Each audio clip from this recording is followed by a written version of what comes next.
সম্মানিত দর্শক, আশা করি ভালো আছেন। আজকে যে বিষয়টা আলোচনা করব সেটা হলো ইরান, ইসরায়েল ও আমেরিকার যুদ্ধে হচ্ছেটা কি। ইরানে কি এখন কোনো সরকার আছে? ইরান কি টিকে থাকতে পারবে, বা ইরানের ভবিষ্যৎই বা কি? দেখুন, এই যুদ্ধ কিন্তু আমেরিকা ও ইসরায়েল প্রায় 1 মাস প্রস্তুতি নিয়ে শুরু করেছে। তারা ইরানের সাথে খন্ড খন্ড কয়েকটা আলোচনা করেছে, তবে এই আলোচনা ছিল জাস্ট একটা ছদ্মবেশ, সময় ক্ষেপণ করার, প্রস্তুতির জন্য সময় নেওয়ার। যার কারণে যখন তারা হামলা শুরু করেছে তার 1 সপ্তাহ পরে কিন্তু আবার একটা আলোচনা হওয়ার কথা ছিল, কিন্তু সেই কথা আমেরিকা রাখে নাই। তারা তার ভিতরে হঠাৎ করে হামলা শুরু করেছে। এখন প্রশ্ন হচ্ছে, এই হামলায় ইরান কি টিকে থাকতে পারবে, বা তাদের ভবিষ্যৎই বা কি হবে? দেখুন, সামরিক সক্ষমতার দিক দিয়ে ইরানের চেয়ে যুক্তরাষ্ট্র ও ইসরায়েল অনেক এগিয়ে। তাদের অস্ত্র ভান্ডার, তাদের প্রযুক্তি, অন্যান্য সক্ষমতা, এগুলো অনেক বেশি। কিন্তু এগুলোই কি যুদ্ধের জেতার বা তাদের লক্ষ্য অর্জনের জন্য কোন নির্ণায়ক ভূমিকা পালন করবে? দেখুন, ইরান হয়তো সামরিক দিক দিয়ে যুক্তরাষ্ট্র ও ইসরায়েল থেকে দুর্বল, কিন্তু তাদেরও যথেষ্ট সামরিক শক্তি রয়েছে। তাদের 2 থেকে 3 হাজার ব্যালিস্টিক মিসাইল রয়েছে, তাদের হাজার হাজার উন্নত মানের শাহেদ ড্রোন রয়েছে। গতকালও রিপোর্ট আসছে যে এই ড্রোনগুলো ইন্টারসেপ্ট করতে যুক্তরাষ্ট্র হিমশিম খাচ্ছে, এবং তারা বলছে যে এই ড্রোন সবগুলো ইন্টারসেপ্ট করা পসিবল না। তাতেই বোঝা যাচ্ছে তাদেরও ক্ষয়ক্ষতির বিষয়টা অনেক হচ্ছে। আর এই শাহেদ ড্রোন কিন্তু রাশিয়া ইউক্রেন যুদ্ধে ব্যবহার করছে। যুদ্ধের সময়কালে তারা ইরানের সাথে একটা চুক্তি করে এই ড্রোনের কো প্রোডাকশনের জন্য, রাশিয়ায় কারখানা করে। সেখান থেকে তারা এখন ওই ড্রোন প্রোডাকশন করছে, তারা প্রযুক্তিও নিয়েছে ইরান থেকে। তো এই ড্রোন তাদের ইউক্রেন যুদ্ধ চালাতে একটা বড় ভূমিকা পালন করছে। তাহলে বোঝাই যাচ্ছে যে এই ড্রোনের যে মান কতটা উন্নত এবং এর সক্ষমতা। যাই হোক, এখন আমেরিকা ও ইসরায়েল যেটা করছে, ইরানে তারা ব্যাপক বোমা বর্ষণ করছে তাদের বিশাল শক্তিশালী এয়ার পাওয়ার দিয়ে। শোনা যাচ্ছে তারা নাকি কার্পেট বম্বিং করছে তেহরান ও এর আশেপাশে। দেখুন, তেহরান বিশ্বের অন্যতম ঘনবসতিপূর্ণ শহর। সেখানে প্রায় 1.5 কোটি লোক বসবাস করে। এখানে যদি কার্পেট বম্বিং করা হয় তাহলে কি পরিমাণে মানুষ হতাহত হবে, মারা যাবে, ধারণারও বাইরে। তাহলে এটাকে একটা মানবতা বিরোধী অপরাধ নয়? এটা করে কি তাদের লক্ষ্য তারা অর্জন করতে পারবে? পারবে না। আমেরিকা ও ইসরায়েলের মেন লক্ষ্য হচ্ছে ইরানে এবার ক্ষমতার পরিবর্তন ঘটানো। তা যার জন্য তারা যুদ্ধের প্রথম দিনই আয়াতুল্লাহ খমেনিকে মারতে সক্ষম হয়েছে। শোনা যাচ্ছে যে আয়াতুল্লাহ খমেনির যে বড় ছেলে, যেই ছিল পরবর্তী নেতা, খমেনির সাকসেসর, সেও নাকি মারা গিয়েছে। যার জন্য ওদের যে ধর্মীয় সর্বোচ্চ নেতা, সেটা সিলেকশনে সময় লাগছে। আমরা এখনো জানি না যে ওদের পরবর্তী সর্বোচ্চ নেতা কে হচ্ছে। এর ভিতর যে খবর যেটা হলো সেটা হচ্ছে যে ইরানের মূলত যুদ্ধের সমস্ত কর্তৃত্ব ওদের যে সেনাবাহিনী, রেভলিউশনারি গার্ড, তারা নিয়ে নিয়েছে।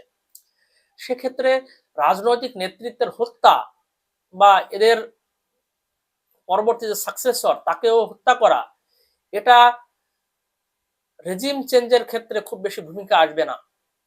কারণ যুদ্ধটা বা দেশটা এখন নিয়ন্ত্রণ করছে সেনাবাহিনী।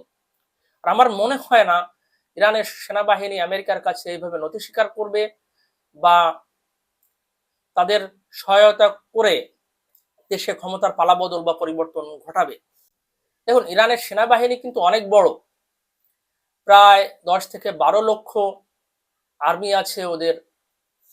ওরা অনেক বড় একটা দেশ, প্রায় 16 লক্ষ বর্গ কিলোমিটারের একটা দেশ।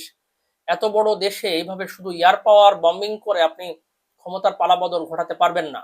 হ্যাঁ, অনেক হতাহত হবে, ইনফ্রাস্ট্রাকচার ধ্বংস হবে। ইতিমধ্যে শোনা যাচ্ছে যে আমেরিকা ইরানের 14-15টা যুদ্ধজাহাজ ধ্বংস করে দিয়েছে। এবং যেটা সম্প্রতি লেটেস্ট হয়েছে যে শ্রীলঙ্কার কাছে ভারত মহাসাগরে সাবমেরিন টর্পেডো দিয়ে ইরানের একটা বড় আকারের যুদ্ধজাহাজ ধ্বংস করে দিয়েছে, সেটার ভিডিও ফুটেজও প্রকাশ করেছে। এই যুদ্ধজাহাজে ইরানের প্রায় 200-র মতো নেভি সদস্য ছিলেন। ধারণা করা হচ্ছে তাদের 100-রও বেশি মারা গিয়েছে। এটাই হচ্ছে দ্বিতীয় বিশ্বযুদ্ধের পরে সাবমেরিন টর্পেডোর মাধ্যমে সবচেয়ে বড় একটা আঘাত কোনো যুদ্ধজাহাজের উপর। এতেই বোঝা যাচ্ছে যে আমেরিকা কতটা ডেসপারেট, যে ইরান থেকে অনেক দূরে শ্রীলঙ্কার কাছে ইন্ডিয়ান ওশানে এসেও ইরানের নেভি শিপকে ডিস্ট্রয় করে দিয়েছে। যাই হোক, আমেরিকার এখনের লক্ষ্য হচ্ছে ইরানে ব্যাপক বম্বিং করে ওদের সামরিক নেতৃত্ব এবং রাজনৈতিক নেতৃত্বকে হত্যা করে ওদের বিরোধী পক্ষ বা জনগণকে উদ্বুদ্ধ করে ক্ষমতার একটা পরিবর্তন ঘটানো। কিন্তু আমার মনে হয় এটা কখনোই হবে না, কারণ ইরানের সেনাবাহিনী তারা তাদের দেশের প্রতি, তাদের রাষ্ট্রের প্রতি, তাদের সরকারের প্রতি তারা লয়াল, এবং তারাই এখন যখন সবকিছু পরিচালনা করছে, তারা আমেরিকার এই কথা শুনবে না বা এই ফাঁদে তারা পা দিবে না। ফলশ্রুতিতে আমেরিকার যে মেন উদ্দেশ্য যে ইরানের রেজিম চেঞ্জ, এটা কিন্তু অধরাই থেকে যাবে। এটাকে আপনি আমেরিকার একটা পরাজয়ও বলতে পারেন, কারণ তাদের মেন উদ্দেশ্য যদি অর্জিত না হয়, পরাজয় বলতে হবে। যাই হোক, এখন কথা হচ্ছে যে ইরানের ভবিষ্যৎ কি। দেখুন, এই যুদ্ধ কতদিন চলবে আমরা কেউ জানি না। হয়তো 1 মাস, 2 মাস, 3 মাস, তার ভিতরে হয়তো একটা যুদ্ধ বিরতি হতে পারে, কিন্তু এই মুহূর্তে যুদ্ধ বিরতির খুব একটা লক্ষণ দেখা যাচ্ছে না। এই যুদ্ধে আবার মধ্যপ্রাচ্যের অন্য দেশগুলো ইনভলভ হয়ে যাচ্ছে। ইরান, সৌদি আরব, কাতার, তারপরে সংযুক্ত আরব আমিরাত, এইসব দেশে ব্যাপক হামলা চালাচ্ছে আমেরিকান দূতাবাস এবং আমেরিকান ঘাঁটিগুলোর উপর, যার কারণে এসব দেশও অনেক হতাহত হয়েছে। এইসব দেশগুলো এখন ইরানের পর তারা কিছুটা ক্ষিপ্ত। এদিকে শোনা যাচ্ছে সৌদি আরব নাকি ইরানে হামলারও প্রস্তুতি নিচ্ছে, যদি ইরান এরকম হামলা সৌদি আরবে কন্টিনিউ করে। আর একটা বড় ক্রাইসিস হতে যাচ্ছে, সেটা হচ্ছে বিশ্বের জ্বালানি ক্রাইসিস। দেখুন, মধ্যপ্রাচ্যের জ্বালানির উপর প্রায় সমগ্র বিশ্ব নির্ভরশীল। এখন সেই যুদ্ধের কারণে সেই জ্বালানি সরবরাহে ব্যাপক বাধার সৃষ্টি হয়েছে।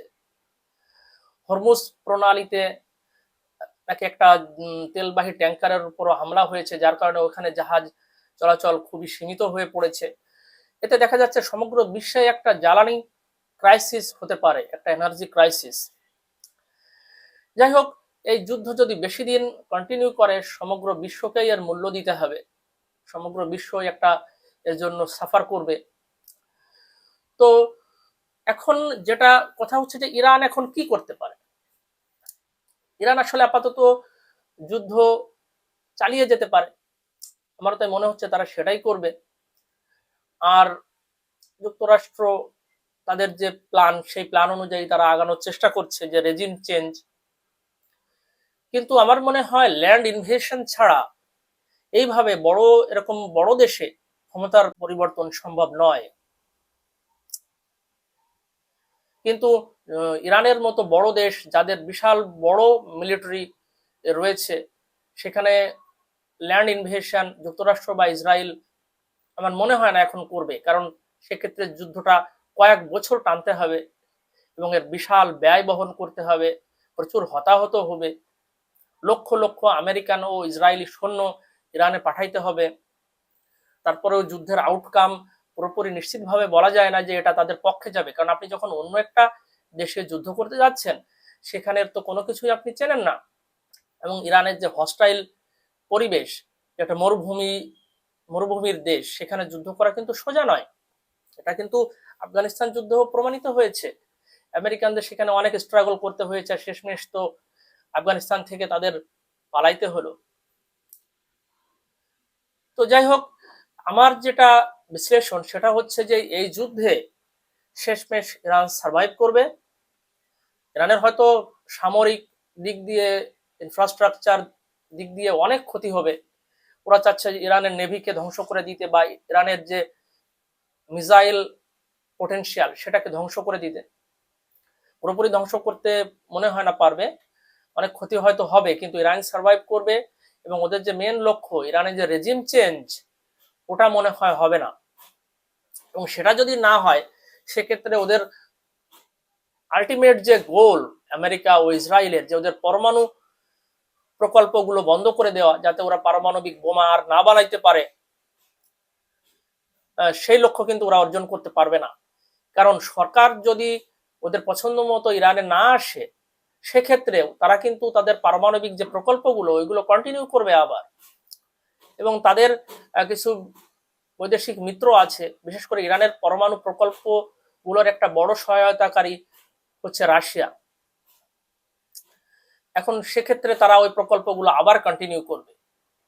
হয়তো ক্রাইসিসটা এভাবেই থেকে যাবে, তবে এই ক্রাইসিসটা কি আসলে বড় ধরনের যুদ্ধের দিকে যেতে পারে, যেটা বলছি যে পুরো মিডল ইস্ট জুড়ে যুদ্ধ বা বিশ্বযুদ্ধ এরকম কিছু? আমার মনে হয় না অত বড় কিছু হবে। কারণ পুরো মিডল ইস্টের দেশগুলো তারা প্রত্যেকেই জানে যে যুদ্ধ যদি আরো বাড়ানো হয় বা বড় আকারে ছড়িয়ে পড়ে তারা সবাই প্রচন্ড রকমের ক্ষতিগ্রস্ত হয়ে যাবে। তো সেক্ষেত্রে তাদের এই যে জ্বালানি এক্সপোর্ট এটা কিন্তু মারাত্মকভাবে ব্যাহত হবে, এটা তাদের অর্থনীতিকে ধসিয়ে দিতে পারে। যাই হোক, আমরা আশা করব যুদ্ধ খুব দ্রুত বন্ধ হয়ে যাক, ইরানের মানুষের যে ভোগান্তি হচ্ছে এটা বন্ধ হোক, আর শান্তি প্রতিষ্ঠিত হোক মধ্যপ্রাচ্যে। যাই হোক, আজকে এ পর্যন্তই। আপনারা ভালো থাকবেন।